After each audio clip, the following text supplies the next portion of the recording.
Assalamualaikum warahmatullahi wabarakatuh.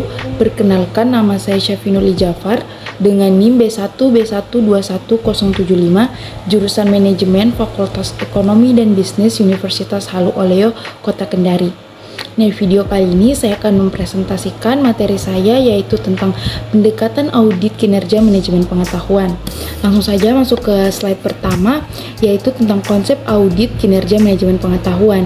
Nah, sebelumnya saya akan menjelaskan apa sih itu dari audit manajemen. Nah, jadi audit manajemen ini adalah kegiatan menganalisis dan menilai kompetensi serta kemampuan manajemen perusahaan untuk melaksanakan objektif perusahaan. Nah, jadi audit manajemen pengetahuan ini terdiri atas 3. Yang pertama ada audit kualitas pengetahuan. Nah, audit kualitas pengetahuan ini menghasilkan gambaran mengenai ragam kelompok pengetahuan yang dibutuhkan beserta tingkatannya. Yang kedua, audit kualitas pembelajaran, yaitu yang menghasilkan gambaran kesiapan organisasi dalam memfasilitasi pembelajaran anggotanya dan kesiapan organisasi dalam pemanfaatan hasil pembelajaran anggotanya untuk mengubah dan menyempurnakan dirinya. Dan yang ketiga yaitu audit kualitas proses pengelolaan penggunaan yang menghasilkan gambaran efektivitas proses pengelolaan pengetahuan di organisasi. Lanjut ke slide kedua, yaitu tentang kerangka audit dalam sistem manajemen pengetahuan, di mana dalam kerangka audit sistem manajemen pengetahuan ini terdapat 4 kategori. Yang pertama ada SDM atau sumber daya manusia.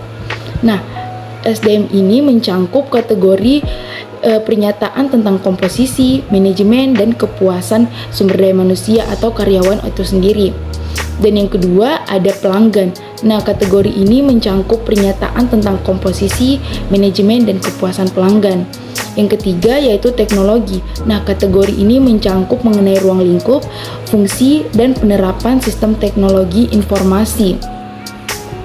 Dan yang keempat yaitu proses. Nah, proses ini secara khusus mencangkup pernyataan mengenai ruang lingkup, peralatan, dan efisiensi aktivitas bisnis. Dan slide berikutnya yaitu tentang tipe audit manajemen pengetahuan, di mana tipe audit manajemen pengetahuan ini terbagi atas 2.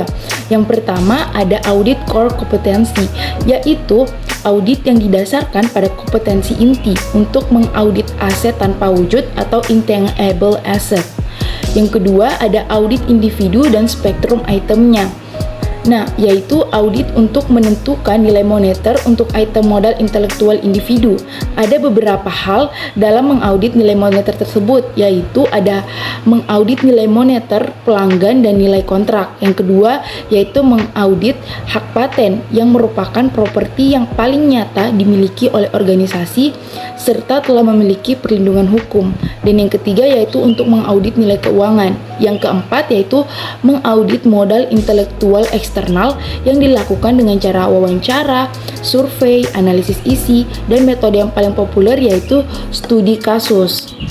Nah, dalam melakukan audit individu atau spektrum itemnya, umumnya dapat dilakukan dengan 2 cara, yaitu dengan riset dan audit objek, di mana riset ini dilakukan dengan beberapa metode untuk keperluan audit intelektual.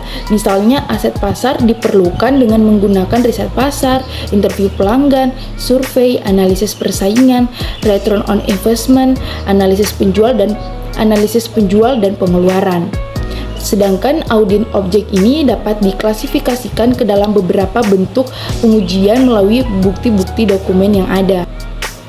Dan selanjutnya yaitu ke slide terakhir, yaitu tentang pendekatan audit kinerja manajemen pengetahuan. Nah, dalam melakukan audit kinerja manajemen pengetahuan, ada beberapa metode populer yang dapat digunakan oleh organisasi untuk mengukur performansi atau kinerja organisasi tersebut. Nah, ada 6 pendekatan yang digunakan. Yang pertama itu ada balance scorecard atau BSC atau kartu berimbang. Nah, BSC ini menghubungkan strategi organisasi dan objektif yang diukur dalam 4 perspektif. Yang pertama yaitu ada finansial. Nah, finansial ini menyangkut bagaimana perusahaan membuat nilai tambah kepada pemegang sahamnya. Contohnya dengan profitability dan aliran kas.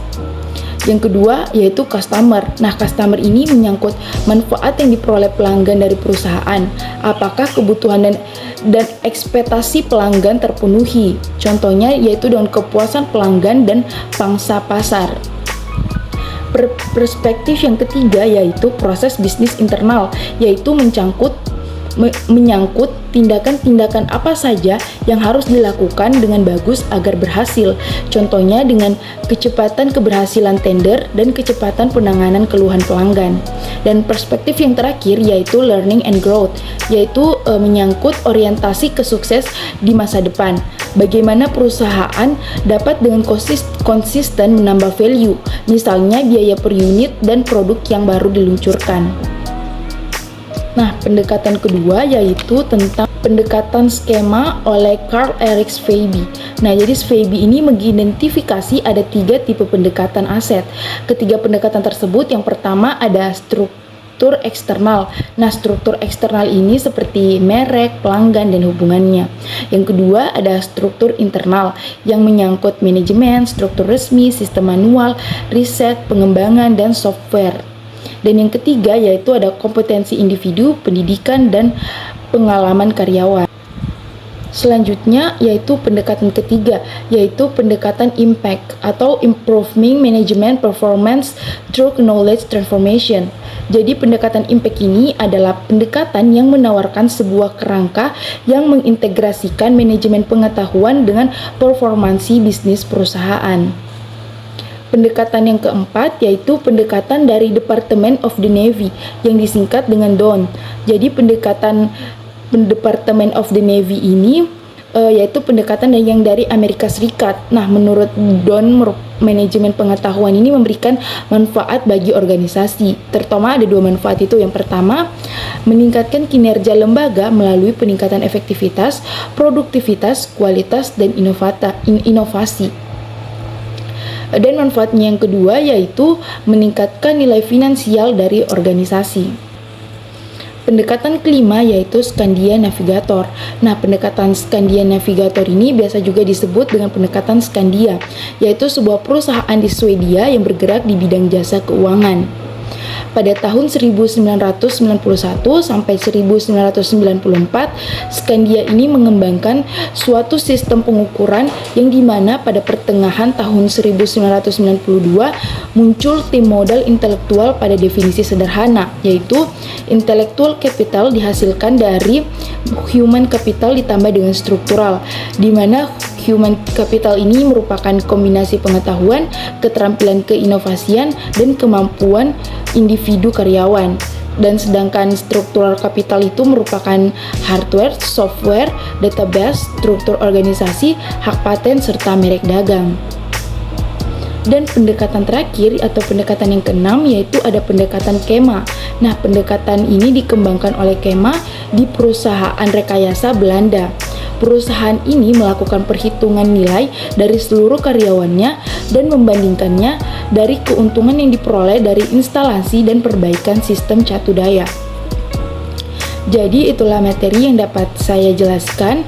Sekian dan terima kasih. Wassalamualaikum warahmatullahi wabarakatuh.